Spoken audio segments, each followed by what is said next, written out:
Franchement, je pense que 6ix9ine, c'est l'artiste qui a le plus de problèmes que de musique. Vous n'êtes pas d'accord? Il y aura une autre mauvaise nouvelle dans cette vidéo et cette mauvaise nouvelle concerne tout le monde, sans exception.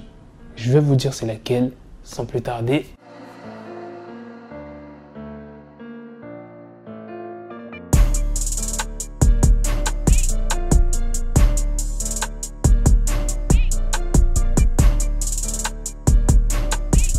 Alors la mauvaise nouvelle qui concerne tout le monde, le gouvernement envisage un couvre-feu pour le nouvel an. Ok, couvre-feu pour le nouvel an. Pour ceux qui auraient prévu d'aller sur les Champs-Élysées, vous pouvez oublier, c'est mort. Maintenant, passons à la news principale sur 6ix9ine. Encore une mauvaise nouvelle sur l'artiste. Mercredi, un organisateur de concert basé au Texas a déposé plainte contre 6ix9ine. Il lui reproche d'avoir empoché l'argent d'un concert, soit 75 000 $, après avoir profité d'un jet privé depuis la Floride qui a coûté 28 000 $, sans jamais donner ce fameux concert. En gros, 6ix9ine l'a arnaqué. Et au total, l'organisateur de concert aurait dépensé plus de 178 000 $ pour l'événement ainsi que 100 000 $ pour la location de la salle et du staff sans pouvoir présenter le spectacle aux spectateurs. Et en plus de ça, l'organisateur a également porté plainte pour diffamation contre 6ix9ine. Pour quelle raison? Eh bien parce que 6ix9ine avait été interrogé par TMZ peu après l'annulation de ce concert et 6ix9ine avait expliqué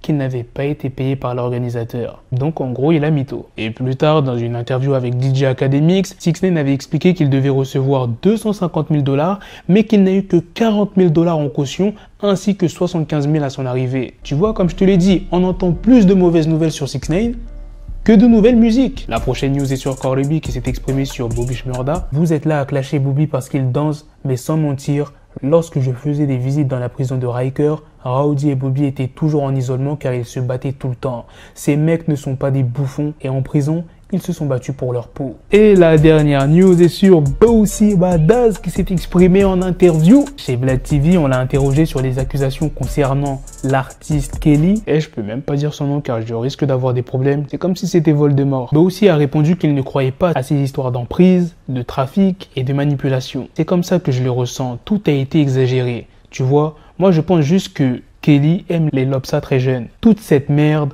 l'emprise et le kidnapping dans la maison, si tu laisses une lobsa à la maison et que tu pars en concert 2 semaines et qu'elle ne s'enfuit pas, c'est qu'elle n'a pas été kidnappée. Elle est juste en train d'attendre que papa rentre à la maison. Elle n'a pas été exploitée sexuellement parce qu'elle était dans le lit avec 3 ou 4 femmes.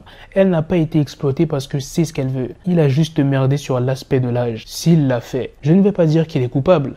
Ou s'il l'est, c'est juste à cause de l'âge.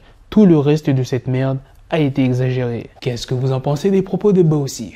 Voilà les gars, c'est la fin de cette news sur Boosie Badazz, c'est aussi la fin de cette vidéo. Dites-moi dans les commentaires qu'est-ce que vous en pensez de toutes les news que je vous ai présentées, l'annonce du gouvernement concernant le nouvel an, la news sur 6ix9ine, Cardi B qui s'est exprimé sur Twitter pour Rowdy Rebel et Bobby Shmurda. Est-ce que vous êtes d'accord avec elle?